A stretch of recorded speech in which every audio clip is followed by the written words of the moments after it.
Hello, guys. Welcome to another episode of the Commerce Lab by Ecomcy. My name is Vincenzo Toscano, founder and CEO of Ecomcy.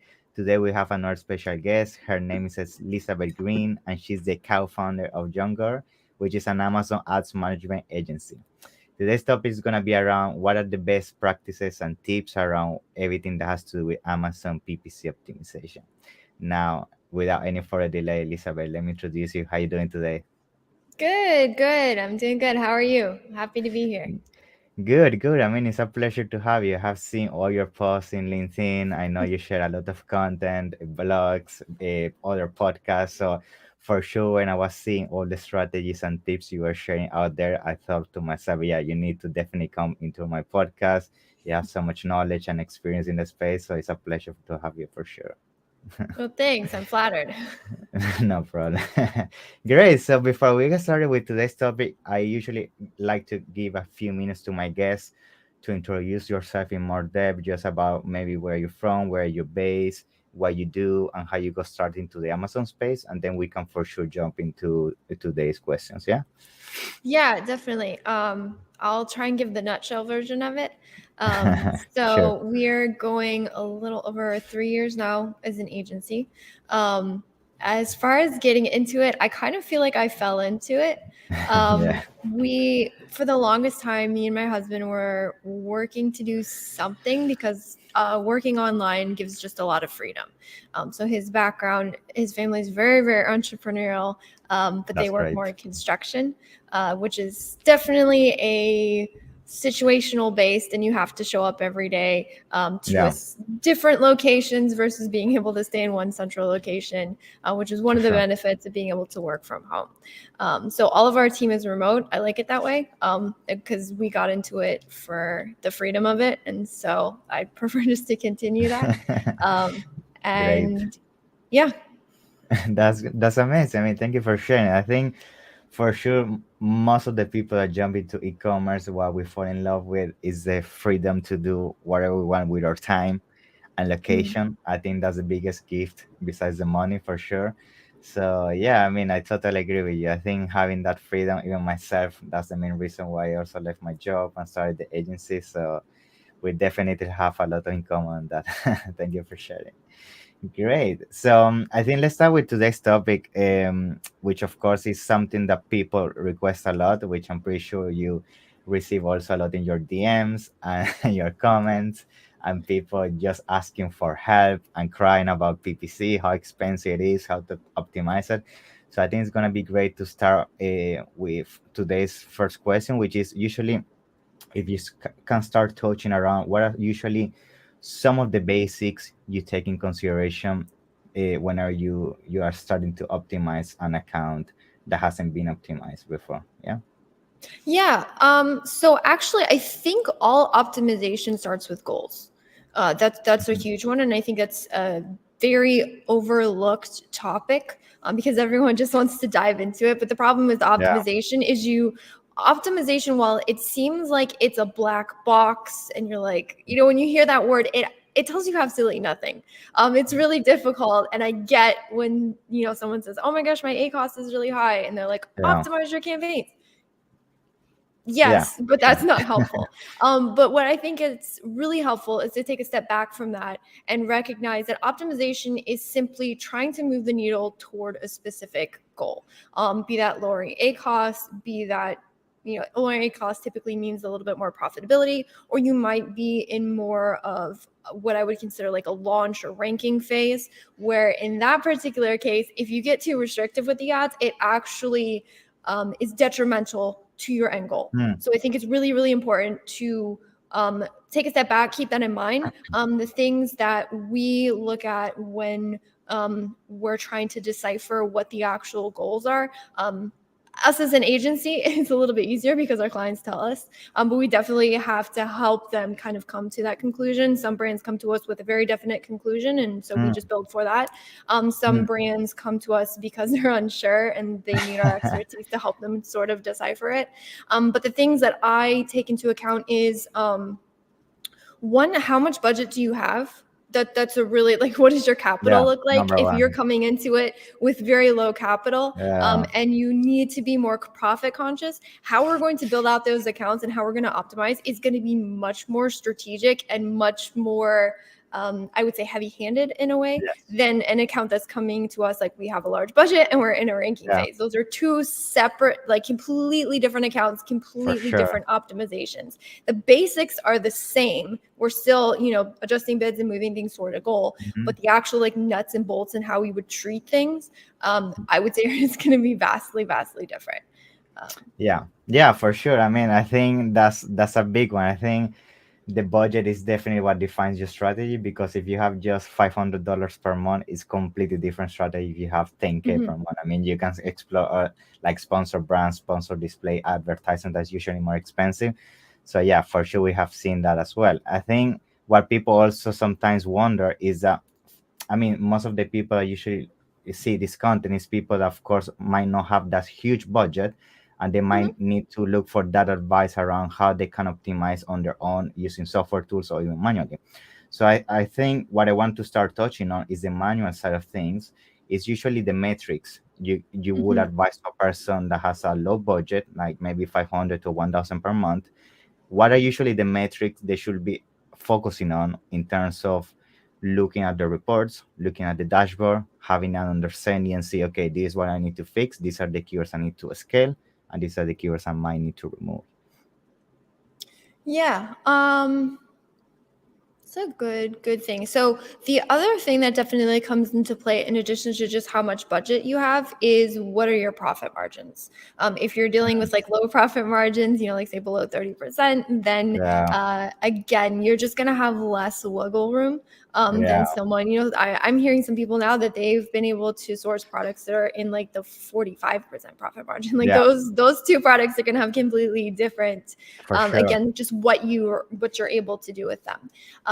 So if we have a limited budget, our like agency places a very high value, and I think any agency or any brand owner who's really in the data and really knows a lot about PPC, we always want to focus on where does the product fit in the market first. Because the thing that is very different about Amazon advertising versus a lot of other platforms out there, Google search is relatively similar, is we can't actually control the search volume, and we're not going out and prospecting for traffic. What we're doing is we're harnessing traffic, putting the eyeballs on the product, and then your product should speak to the audience. And so what you need to do is you need to find the right audience for your product.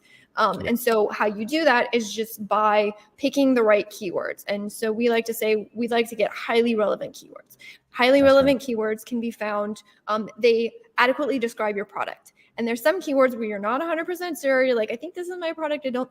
Go Yeah, type in it on Amazon, see what shows up on the page. Does your product fit on the page? yeah, Because rankings on Amazon, for a lot of it, are determined by the sales volume. So yeah. if something has a high amount of sales volume, those are the products that are being most purchased through that particular search. So if you fit on the page, you can have a good idea that your product is going to speak to those shoppers if it's, somewhat related. Yeah, for sure. I think now that you mentioned that around ranking, I think a lot of people don't understand that sometimes in some scenarios it's worth it to have a high ACO, sorry, as long as the tacos, which is the bottom line, is slow, because you need to understand for sure that as you start generating sales on those keywords, your organic ranking is going to improve, right? So, Mm-hmm. which actually makes me jump to my next question, which is how you optimize the campaigns by also taking in consideration your organic position, because I know some people might say, okay, if I'm already on page one organically, I'm not going to advertise, I'm going to turn off my PPC. So how would you advise people to optimize their campaigns by also having a look at the organic positioning on those keywords? Yeah. So I'm actually working on a presentation now that's all about Yeah, deciphering numbers. that's And great. there is, so everyone knows about 𝐂𝐻, or if you're in Amazon advertising, you should know about 𝐂𝐻. For sure. Tacos is also becoming more and more in vogue to talk about, because everyone's recognizing that this is a number that relates to your entire account versus just Specific looking at campaign. your ads in Yeah. isolation. Correct. There's a third number, which a lot of savvy advertisers talk about, but I don't think it's become as mainstream, which is the ratio of your ad orders to your organic orders. So basically how much of your entire orders are driven through the ad platform. And so that's actually going to be a really important number when you're going after rankings and you're trying to look at, should I pull back on my ads at all if I'm ranked? So you want to be tracking your ACoS, of course. I would calculate tacos. I would say that's more important in this scenario, but I would also calculate the percentage of ad orders. And all you got to do is you got to go and take your ad sales, divide that by your total orders across the same date range. That's going to, calculate that as a percentage. You're going to get a percentage and you just say, okay, if I am ranked very well and like 70% of my orders are coming from my ads versus my organic, maybe I can pull back a little bit if I have good rankings. And at that point, what you should be doing, I'm not saying turn it off. Like, don't turn it off, because what's going to happen is you'll turn it off and all of a sudden you have no visibility and that can go bad. And it might take you a couple months to really feel that impact, but you will eventually feel that impact. So my advice is always dial it down to, a little bit. Get middle, if you've been sitting at the top of the page forever, maybe get the middle of the page. The other thing is that the top of the page is becoming so saturated right now that used to be, if you had rankings even 5, you were above the fold. That's not the case anymore. You might have 1 or 2 spots that are organic. Everything else is paid. So, you may see a significant decrease, but at that point, if you're dialing it down instead of completely shutting it off, and I would do this in increments, then you can track your total sales. You can look at your other ratios and be like, okay, this is sustaining. We're good. Nope. All of a sudden it dropped for a couple weeks. Like, maybe we need to turn it back on. And then at that point, you're just playing with dials. That's great. And when it comes to doing these testings and this optimization of the campaigns, which I think is also a question people ask a lot, is how often will you advise making these changes and optimize the campaigns? Because the thing is, some people think that by making changes on a daily, hourly basis, that's going to make the PPC better. But the reality, it reaches a point that you're guessing because you don't have enough data, right? So what is usually the window of time? I know this might change for sure depending on the budget, but usually what is the time you would advise people to wait before changing completely everything without really any data to back that up? So if it's for new stuff, ideally, you might get 7 days data because you have the 7-day attribution window for sponsored products. However, if by day 3 you have 100 clicks and no sales, you probably have enough. I wouldn't say shut it off at that point. Possibly 100 clicks is quite a bit. You might have a lagging sale, but at that point, your lagging sale numbers, okay, so what happens is someone clicks on your ad, right? Amazon records that click 7 days out. If within that 7-day window, they go and they add it back to their cart, or maybe it's sitting in their cart and then they finally make their purchase, that will be attributed towards that click. I would say most Amazon shoppers, unless it's a high ticket item, and then you get longer, lower conversion rates, longer windows. But typically speaking, most people are going to purchase same day. So what you're waiting is for that update on that lag. But like I said, if you got 100 clicks and no sales, you're saying no one bought just then, and you waited at least a couple of days, so probably about 3 days, because they say it's a 12-hour update. It used to be 24. Officially, they used to say 48. So for me, I'd rather wait the 48 days if I can, at least to see what those numbers shake out to, because you'll see wild swings. To be perfectly frank, you will see data updates on same day up to like 30 days out. That's a thing. However, I don't think it's prudent to wait 30 days to make any changes whatsoever. So our cadence is a couple times a week, and we actually look at various date ranges. I'm a big fan of weighing pros and cons and determining which of each of them you think has the least amount of cons, and then trying to make adjustments for the possible cons that come with it. So what we've done is, if you look at shorter date ranges, you're viewing what's happening in the most recent time frame. You can catch, quick performance swings. There are times where certain, you get a poor review and all of a sudden the conversion rate goes down and you see a spike. Like, those things happen and they're happening in real time. So we do want to account for that. That being said, data delay. If you're always looking at shorter date ranges, first off, you'll have like those keywords that get little to no interactions just due to low search volumes. And if Yes, you're for only ever sure. looking at short ranges, you're never going to catch that in the long run. That's correct. And then the other thing is you might have keywords that are really good, but if you're looking at short ranges, you're kind of over optimizing things. So we kind of look at two and just kind of weigh, again, pros and cons of doing each and go That's about it great. that way. I mean, yeah, I mean, I think that perfectly matches what we do as well. I think if you don't give enough time, we end up, I mean, we have seen people ending in guessing. You just keep doing changes because you think based on your knowledge that's the best keyword, but then after 30 days when you get all the data, is not the reality for sure. Yeah. Great. So, I mean, when you do optimization, of course, it has to do with adjusting the budget, the bids, and I think now I want to touch on the bids themselves. I Mhm. know some people like to create the bids around their keywords based on the profit margins. So they take in consideration the profit margin, what is the budget, and based on that, they calculate their bids to keep a specific ACOS. But the reality is that in some categories and some niches, if you bid on that bid that makes sense for you, you might end up never getting any clicks or any impressions, right? So Yes. whenever you come to create the bids for optimization on specific keywords, do you focus a lot on what is the recommended bid by Amazon, or you usually like to start with a bid that makes sense for the client and then slowly increase it if it's required to increase Are it? you talking about for starting bids? Yes, that's correct. Yeah.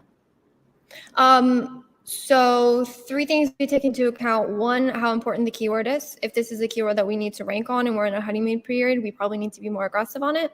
Yes. Two is going to be client budgets. So, and then Always. the client risk tolerance. So certain, and there'll be certain products where the client's like, hey, I'm testing this. This is not really a product that like I absolutely think is a winner. Let's, we have limited budgets for it. Let's ease into it. So we typically present it like, hey, are you fine with easing into it? This could take more time to gather data. You don't lose as much, but the time frame to really figure out things is more long. Yeah. Or we'll say, hey, we'll go out of the gate. Based on what the recommended bids are, we're expecting to spend this much. We'll probably pick a narrow set of keywords to go super aggressive on. If you are starting like higher than the recommended bids in Amazon, which at this point, a lot of times you're talking a couple dollars, sometimes Yeah, $3 or for $4, sure. depending on It's not just the 10%. keyword. Right. So at that point, if those are what your recommended bids look like, I wouldn't launch with 100 or 50 keywords. Like maybe just pick 5 and go Yes. there and get the data back and then make adjustments from there. So again, how important is it? What's kind of our risk tolerance and what our budget is will determine where we fall on that. That's great. And when it comes to then, once you start getting the data, you jump into optimizing these initial bids, and the campaigns overall. I know there is also this argument online that some people like to use just bid adjustment, and some people like to use negative keywords. So I wanted to get your touch on that. Is like you like to use negative keywords, and if not, why? And what is your view on this topic around optimizing with negative keywords or optimizing just with bids when it comes to campaign?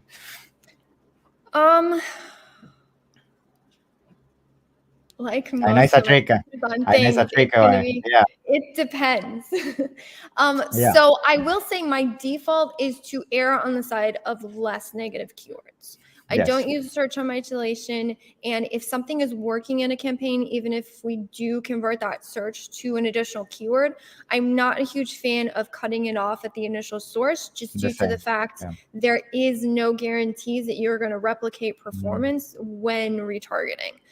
So I like to hedge my bets and just say, hey, if it's working, it's working. That's my philosophy on everything. If it works, it's not stupid. So let it work. Yeah, for sure. And so, however, I do recognize that there's always going to be the outlying use case. For instance, there are certain clients or certain brands where the budgets are very low and we're very, very tight on our profit margins.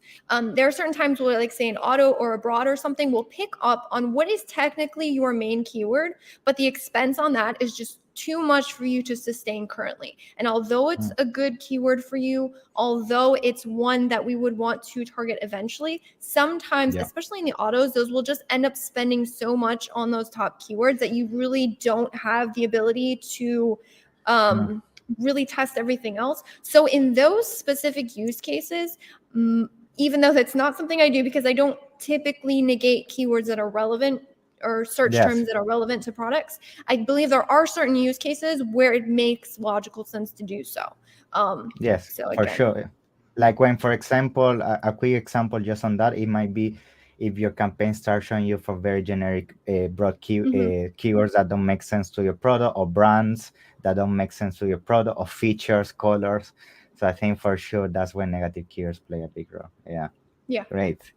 So now, when it comes to optimization, I know this might slightly change depending on the type of campaigns. Because, for example, with sponsored product campaigns, we are always more focused toward getting the sales directly on the product. But when we start using sponsored brands and sponsored display, most of the time the objective is more around brand awareness, right? Getting those expressions, creating that halo effect around your brand. So what do you usually see as a main difference when it comes to optimizing these two type of campaigns, if there is any? If you can briefly touch on that. Yeah. Yeah, I think it goes back to goals. I think you definitely can utilize like sponsor display product targeting ads, or if you're being very specific on what keywords you're using for sponsor brand ads, there's definitely ways to use those ad types more bottom of the funnel as well. Yes. So I think it just goes back to objectives. Certain brands are like not cool with saying like, hey, we got all these impressions and our Yeah, click-through they rate don't looks like good. that. We're getting Yeah. brand recognition. Yeah. There are certain products where it does make sense, especially if you're looking at products with like subscribe and saves or repeat Yes. purchases. And that's definitely something you can track. Like Amazon will give you new to brand metrics. And you also can look at kind of like your ratios of subscribe and saves. Is that going up? Especially products where the cost per clicks are very high, like supplements and things like that. Like it's Yeah. astronomical and it's crazy. Crazy. But Yeah. it definitely makes sense to track those numbers, because at the end of the day, whatever is the true representation of what you're actually getting in your sales and your profits, that's how it should be calculated. Great. Okay, that's very nice. Now, let's say you are managing a campaign, or an account that has more than 10 products, 15, 20 products. I think at that stage, some people might start thinking, okay, maybe I need to introduce some software here to help me with the optimization of my campaigns. So this is basically where I want to bring my next questions, which is, do you advise people start implementing software when it comes to optimization? Or what is usually your thought about implementing these kind of tools we see out there when it comes to PPC optimization? Yeah, so I think it depends on what you're able to manage. Yeah, so we still manage mostly through bulk files. I do recognize that there are benefits to software. It's Yeah. definitely scalable. So if you're having issues with just not being able to deal with like the sheer amount of campaigns or the sheer amount of products in your ad account, at that point, software would probably be a good idea for you. So we still Okay. manage like clothing accounts that we're talking thousands of SKUs and Yeah, multi-layer listings through bulk files. So it's that's great. entirely possible to do things in a way that still has some automations in place, because we have our own systems for dealing with Yeah. that. It's possible. It does get a little bit more technical. I Yeah. like the technical aspect. I That's like to great. say Yeah. like, this is Yeah. what I want. I'm going to build it. That's me. You might Yeah. not think that's fun, and that's Yeah. perfectly fine. For sure. So I think the most important thing is, one, do what it is that you can realistically manage. I definitely think there's like a best way of doing things and then a way that's sustainable. So the best thing to do is kind of like find the good balance for you in between those two. And then, yeah, so there's good software out there. I think it's also important to find a software that's going to mesh with your natural ad philosophy. So there's Yes. certain things out there that definitely focus more on like search term isolation tactics. And then there's other ones that aren't really geared to that so much. If you're coming from an account that doesn't want to use search term isolation, and then you're mainly focusing on a product that offers that, that's probably not a good fit. So you Yes. just, you need to figure out which software is going to be able to give you what it is that you need. Yeah, for sure. And I think a lot of people also fall in the trap that they think having a software, that means you don't need any more somebody managing your campaigns and they put 24/7 automatic bids, automatic recommendations. They don't even look at the campaigns anymore, and we have seen those accounts is definitely a nightmare. So I think for sure the best approach, at least based on experience, and hybrid. I mean, if you don't like too much of the complication, like you have Mhm. 50% 24/7 software, and you can have the other 50% where a human team goes in and do the Mhm. more high level strategy of those Yeah. campaigns for sure. Yeah, Great. absolutely. So I think now to start wrapping up today's episode, my last question would be, what is usually the main mistakes you see people do when optimizing their campaigns? And what is usually a tip you would advise on top of that to help them be as efficient as Hmm. possible when it comes to optimization? If you can think of any, if not, that's totally fine. Yeah. Main mistakes, probably two-part.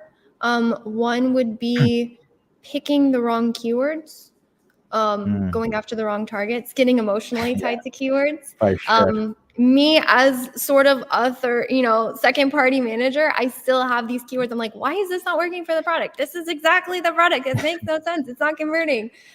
But at Yeah. the end of the day, God is telling me it's not converting. I need to go with what the market's actually telling me, not what I want to happen. And then the same thing goes, especially for brand owners. Like, this is my top keyword. I need to rank on this one. It's got 100,000 search volume. Look at all my possible sales.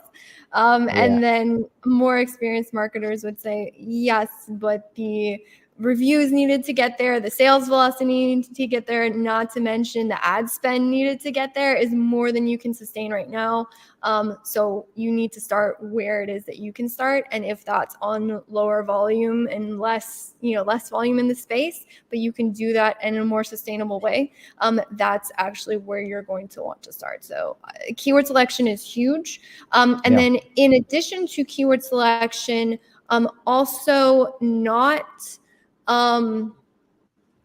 recognizing that all keywords are not created equal for our product. So if you have a keyword that is working very well for your product, but like say you're like, I need 25% ACOS across the board and everything needs to be optimized for that. If you have a Yeah. keyword that's getting a lot of sales velocity for your product, you're getting a lot of orders for it, and you can see those rankings start to climb, and you're like, Yeah. oh, nope, it's at 35%. I need 25, Yeah. and you just cut it off. You'll most likely see a decrease in performance, and which can hurt your total sales and then ultimately your brand overall.